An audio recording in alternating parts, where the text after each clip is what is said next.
Dear students, welcome to my channel Dhanusta for class 8 subject science March 2024 model question paper answers explanation. ನಾನಿಲ್ಲಿ multiple choice question ಮತ್ತೆ 1 marks question answers ನ explain ಮಾಡ್ತೇನೆ. First page ಅಲ್ಲಿ information to be filled by the student ಅಂತ ಇರುತ್ತೆ. Name of the student, ನಿಮ್ಮ ಹೆಸರನ್ನ ಬರೀರಿ. ಸ್ಟೂಡೆಂಟ್ ಸ್ಯಾಟ್ಸ್ ನಂಬರ್ ನ ಬಂದ್ಬಿಟ್ಟು ನಿಮ್ಮ ಸ್ಕೂಲಲ್ಲಿ ನಿಮಗೆ ಪ್ರೊವೈಡ್ ಮಾಡ್ತಾರೆ. So you have to write that. ಆಮೇಲೆ ಒಂದು ಸಿಗ್ನೇಚರ್ ಹಾಕ್ತೀರಾ. ನೆಕ್ಸ್ಟ್ ಕಾಲಮ್ ಅಲ್ಲಿ information to be filled by the room invigilator ಅಂತ ಇದೆ. ನೀವು ಅಲ್ಲಿ ಯಾವುದೇ ಒಂದು ಸ್ಕ್ರಾಚ್ ಮಾಡೋದಿರ್ಲಿ, ನೀವೇನಾದ್ರೂ ಬರೆಯೋದಿರ್ಲಿ, ಅದನ್ನೆಲ್ಲ ಮಾಡಬಾರ್ದು. ಮತ್ತೆ ನೆಕ್ಸ್ಟ್ ನೀವು ನೋಡಿದ್ರೆ ಕ್ವೆಶ್ಚನ್ ನಂಬರು ಮತ್ತೆ ಒಬ್ಟೈನ್ ಮಾರ್ಕ್ಸ್ ಇರುತ್ತೆ. After the correction of your paper ಅಲ್ಲಿ ನಿಮ್ಗೆ ಈಚ್ ಕ್ವೆಶ್ಚನ್ ಎಷ್ಟು ಮಾರ್ಕ್ಸ್ ಇದೆ ಅನ್ನೋದನ್ನ ಟೀಚರ್ಸ್ ಎಂಟ್ರಿ ಮಾಡ್ತಾರೆ. So from the page 2 question starts. ಇಲ್ಲಿ 4 alternative given for each of the following question or incomplete statements, choose the correct answer ಅಂತ ಹೇಳಿದ್ದಾರೆ. ನೋಡಿ, ನೀವು ಈಚ್ ಕ್ವೆಶ್ಚನ್ ಗೆ 4 ಆಪ್ಷನ್ ಇರುತ್ತೆ. ಆ 4 ಆಪ್ಷನ್ ನ ABCD ಅಂತ ಹೇಳಿ ಮೆನ್ಷನ್ ಮಾಡಿರ್ತಾರೆ. ನಾವು ಆ ಕ್ವೆಶ್ಚನ್ ಗೆ ರಿಲೇಟೆಡ್ ಕರೆಕ್ಟ್ ಆನ್ಸರ್ ನ ಸೆಲೆಕ್ಟ್ ಮಾಡಿದಾಗ ಆಲ್ಫಾಬೆಟ್ ಏನಿರುತ್ತೋ ಅದನ್ನ ಈ ಬಾಕ್ಸ್ ಅಲ್ಲಿ ಪ್ರೊವೈಡ್ ಮಾಡಿದ್ದಾರೆ ನೋಡಿ, ಆನ್ಸರ್ ಅಂತ ಹೇಳಿ ಆಲ್ಫಾಬೆಟ್ ನ ಬರೆದು ಮತ್ತೆ ಸ್ಟೇಟ್ಮೆಂಟ್ ಏನ್ ಕೊಟ್ಟಿರ್ತಾರೋ ಆನ್ಸರ್ ಅನ್ನ ನಾವು ಬರಿಬೇಕು. ಫಾರ್ ಎಕ್ಸಾಂಪಲ್, ನೀವು ಇವಾಗ ಇಲ್ಲಿ ನಾನು ಸಿ ಅಂತ ಬರ್ದಿದ್ದೇನೆ, ವೆದರ್ ಫಾರ್ಕಾಸ್ಟಿಂಗ್ ಅನ್ನೋದು ಆನ್ಸರ್. ನೀವಿಲ್ಲಿ ಸಿ ಅಂತ ಹಾಕ್ಬಿಟ್ಟು ಎ ಆನ್ಸರ್ ಕಂಟ್ರೋಲ್ ಆಫ್ ಮಿಟಿಯರ್ಸ್ ಅಂತ ಬರ್ದ್ರೆ ನಿಮ್ಗೆ ಆನ್ಸರ್ ರಾಂಗ್ ಆಗುತ್ತೆ. ನೀವು ಯಾವ ಆಲ್ಫಾಬೆಟ್ ಅನ್ನ ಸೆಲೆಕ್ಟ್ ಮಾಡಿರ್ತೀರೋ ಅಲ್ಲಿ ಏನಿರುತ್ತೋ ಆ ಆನ್ಸರ್ ಅನ್ನ ನೀವು ಬರಿಬೇಕು. ನೀವು ಸಿ ಅನ್ನೋದನ್ನ ಸೆಲೆಕ್ಟ್ ಮಾಡಿದಿರ, ಆನ್ಸರ್ ಕರೆಕ್ಟ್, ಬಟ್ ನೀವು ಅಲ್ಲಿ ಡ್ಯಾಶ್ ಅಲ್ಲಿ ಬರೆಯೋ ಸ್ಟೇಟ್ಮೆಂಟ್ ನೀವು ಏದು ಬರ್ದಿರ್ತೀರಾ, ಸೊ ಮಿಸ್ಟೇಕ್ ಆಗುತ್ತೆ. ಇದನ್ನೆಲ್ಲ ನೀವು ತುಂಬಾ ಕೇರ್ಫುಲ್ ಆಗಿ ಬರೆಯೋ ಟೈಮಲ್ಲಿ ನೋಡ್ಕೋಬೇಕು. Let's go for the question and answers. First one of the practical application of artificial satellite. Artificial satellite application ಒಂದು 4 ನಿಮ್ಮ ಟೆಕ್ಸ್ಟ್ ಬುಕ್ ಅಲ್ಲಿ ಕೊಟ್ಟಿದ್ದಾರೆ, ಅಷ್ಟನ್ನು ರೀಡ್ ಮಾಡಿ. ಒಂದು transmitting television and radio signals ಇದೆ, ಇನ್ನೊಂದು ಟೆಲಿಕಮ್ಯುನಿಕೇಶನ್ ಅಂಡ್ ರಿಮೋಟ್ ಸೆನ್ಸಿಂಗ್ ಇದೆ, ಇನ್ನೊಂದು ವೆದರ್ ಫಾರ್ಕಾಸ್ಟಿಂಗ್ ಇದೆ. ಆ 4 ಅಪ್ಲಿಕೇಶನ್ ಅಲ್ಲಿ ಇಲ್ಲಿ ವೆದರ್ ಫಾರ್ಕಾಸ್ಟಿಂಗ್ ಅಂತ ಕೊಟ್ಟಿದ್ದಾರೆ. So easily you can identify the correct answer is option C.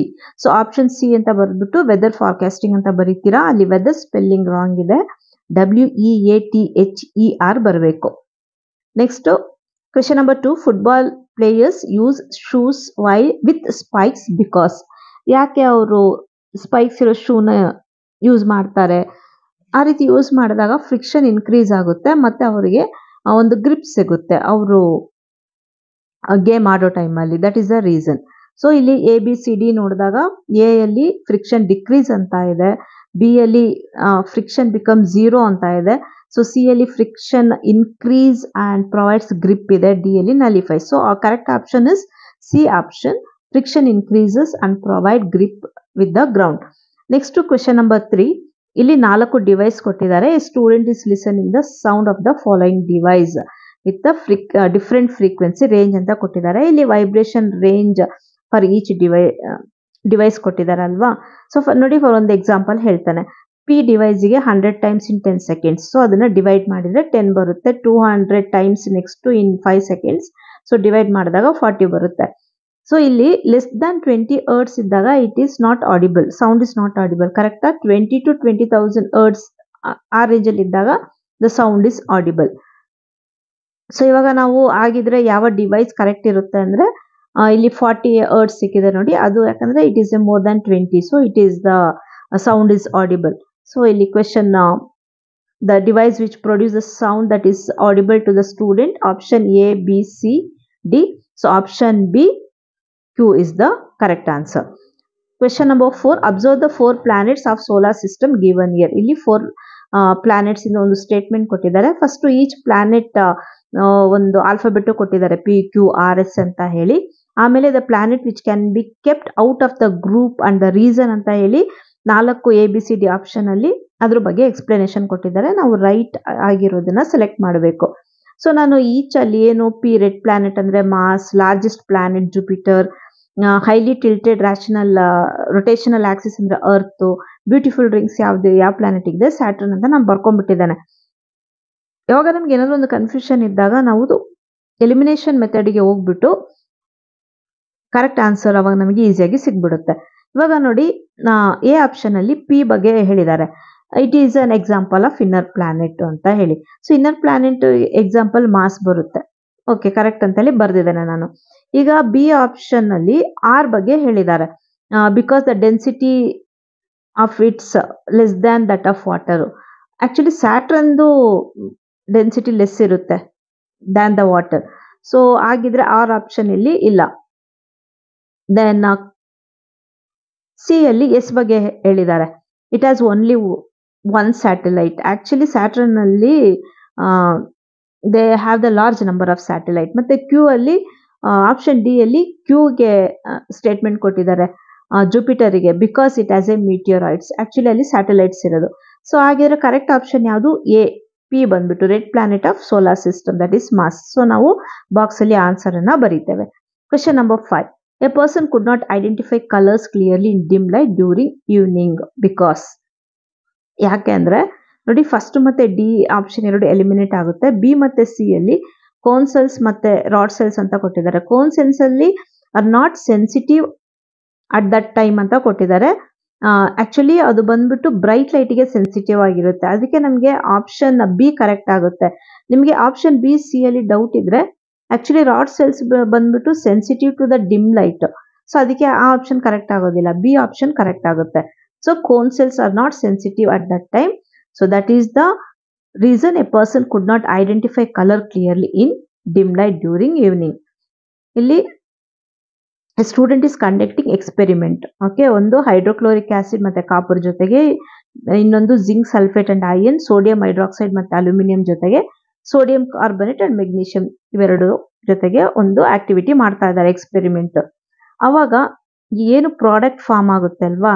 ಇವಾಗ ನೋಡಿ, ಫಾರ್ ಎಕ್ಸಾಂಪಲ್ ಹೈಡ್ರೋಜನ್ ಮತ್ತೆ oxygen and combined water is produced ಅಂತ ಹೇಳ್ತೇವೆ. ಸೊ ಈ ರೀತಿ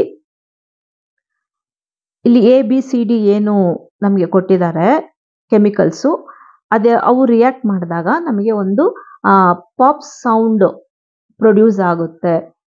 ಸೊ ಇದರಲ್ಲಿ ಯಾವುದು ಕರೆಕ್ಟ್ ಆಪ್ಷನ್ನು? ಯಾವ ಎಕ್ಸ್ಪೆರಿಮೆಂಟ್ ಅಲ್ಲಿ ಆ ಸೌಂಡ್ ಬರುತ್ತೆ ಅಂತ ಕೇಳಿರೋದು. ಒಂದೇ ಒಂದು ಪಾಪ್ ಸೌಂಡ್ ಯಾವಾಗ ಬರುತ್ತೆ ಅಂದ್ರೆ ಹೈಡ್ರೋಜನ್ ಗ್ಯಾಸ್ ರಿಲೀಸ್ ಆದಾಗ ಪಾಪ್ ಸೌಂಡ್ ಕೇಳಿಸುತ್ತೆ. ಸೊ ಯಾವಾಗ ಒಂದು ಆಸಿಡ್ ಮತ್ತೆ ಮೆಟಲ್ ರಿಯಾಕ್ಟ್ ಆದಾಗ ಹೈಡ್ರೋಜನ್ ಗ್ಯಾಸ್ ರಿಲೀಸ್ ಆಗುತ್ತೆ. Then we will hear the pop sound when hydrogen gas is released. ನೀವು A B C D option ನೋಡಿದಾಗ ಇದರಲ್ಲಿ hydrochloric acid and copper option A ಒಂದು ಆಸಿಡ್ ಇನ್ನೊಂದು metal. Acid plus metal gives salt and hydrogen gas. So option A is the correct.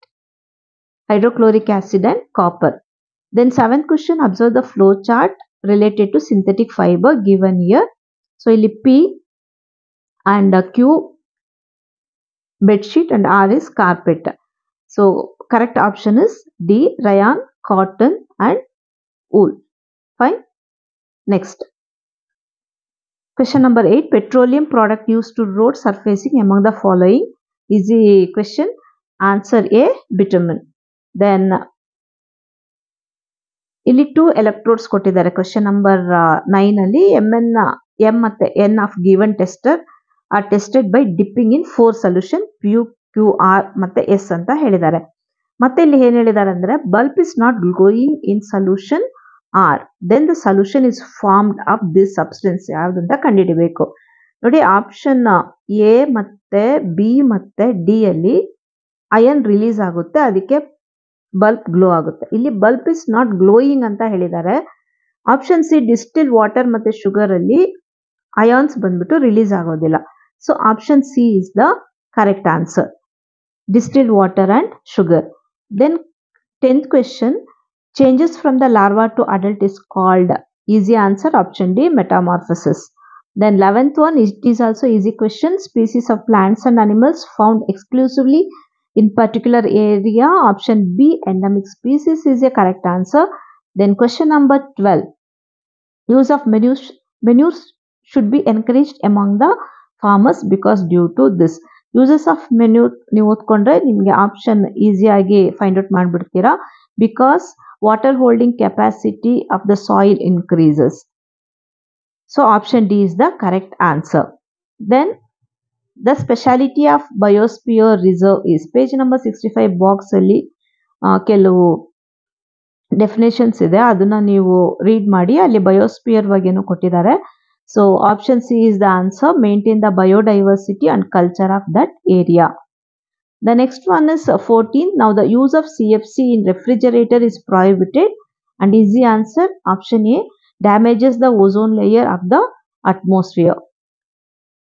Question number 15. An agricultural scientist suggests to install sprinkler system of irrigation to a farmer after observing his coffee estate in a hilly region. First chapter ಅಲ್ಲಿ modern methods of irrigation, sprinkler system ಮತ್ತೆ drip system ಅಂತ ಇದೆ ಅಲ್ವಾ. So ಆ concept ಅರ್ಥ ಆಗಿದ್ರೆ, ನಿಮಗೆ ಗೊತ್ತಿದ್ರೆ ಈಸಿಯಾಗಿ ಆನ್ಸರ್ ಅನ್ನ ನಾವು ಸೆಲೆಕ್ಟ್ ಮಾಡ್ಬೋದು. ಆಕ್ಚುಲಿ ಆನ್ಸರ್ ಬಂದ್ಬಿಟ್ಟು option B, land is uneven and availability of water is less. So ಅಂತ ಪ್ಲೇಸ್ ಅಲ್ಲಿ sprinkler system is very useful. So option is B. Next, observe the following chart given here related to sex determination in man anta ide. Question number 16. We know that the male have XY chromosome and the female, the XX chromosome. So then the chromosomes from father, mother and sex of the child respectively are, when XY chromosome, the child is male, right? So option A, YX from the father and X from the mother, and the child is male child. So option A is the answer. Then second main 1 marks question. Answer the following question in a sentence. What is the difference between noise and music? Question number 17. Noise means unpleasant sounds are called noise. Music sounds pleasing to the ear. Then see, example ಅಂತ ಕೇಳಿದಾಗ ಮಾತ್ರ ನಾವು examples ನ ಬರೀಬೇಕು. Unnecessary ನೀವೇ ಸುಮ್ಮನೆ ಬರೆದು time waste ಮಾಡ್ಕೋಬೇಡಿ. ಕ್ವೆಶ್ಚನ್ ಏನ್ ಕೇಳಿದಾರೋ ಅದಕ್ಕೆ ಮಾತ್ರ ನೀವು ಆನ್ಸರ್ ಮಾಡಿ. Draw the diagram shown the structure of paramecium. Page number 18 ಅಲ್ಲಿ ಸಿಗುತ್ತೆ. ನಾಟ್ ಓನ್ಲಿ ಪ್ಯಾರಾಮ್ಯೂಷಿಯಂ, ಬೇರೆ ಡಯಾಗ್ರಾಮ್ಸು ಅಲ್ಲಿ ಇದೆ, ಅದನ್ನೆಲ್ಲ ನೀವು ಪ್ರಾಕ್ಟೀಸ್ ಮಾಡ್ಕೊಳ್ಳಿ. What are oviparous and viviparous animals? Question number 19. Oviparous, those animals which lay eggs are oviparous. Viviparous ಅಂದ್ರೆ the animals which give birth to young ones are viviparous. So 1 marks question ಅಲ್ಲಿ last question, question number 20. ಇಲ್ಲೊಂದು circuit ಕೊಟ್ಟಿದ್ದಾರೆ and the part X is tested by connecting pencil lead ಮತ್ತೆ sulphur ಮತ್ತೆ copper wire ಅಂತ ಹೇಳಿದ್ದಾರೆ. So ನಾವು ಒಂದ್ಸಲ pencil lead ಅನ್ನ ಕನೆಕ್ಟ್ ಮಾಡ್ತೇವೆ, ಮತ್ತೆ ನೆಕ್ಸ್ಟ್ ಇನ್ನೊಂದ್ಸಲ ಸಲ್ಫರ್ ಅಂಡ್ ಇನ್ನೊಂದ್ಸಲ ಕಾಪರ್ ವೈರ್. ಅವಾಗ ಬಲ್ಬ್ ಗ್ಲೋ ಆಗುತ್ತಾ ಇಲ್ಲ ಅಂತ ನೋಡಬೇಕು. ನಾವು ಯಾವಾಗ ಕಾಪರ್ ವೈರ್ ಮತ್ತೆ ಪೆನ್ಸಿಲ್ ಲೆಡ್ ಅನ್ನ ಕನೆಕ್ಟ್ ಮಾಡ್ತೀವೋ ಬಲ್ಬ್ ಗ್ಲೋ ಆಗುತ್ತೆ, because pencil lead is made of graphite, right? So graphite are good conductor of electricity and copper is a metal, good conductor of electricity. Sulfur is not a metal, right? So when sulfur connected, bulb will not glows. So when copper wire pencil lead is placed at X, bulb glows because pencil lead and copper are good conductor of electricity. The next one is answer the following question. 2 marks, then 3, 4, 5 marks in next video. If you think this video is informative, kindly share among your friends, and if you are new to my channel, kindly subscribe, and thank you for watching.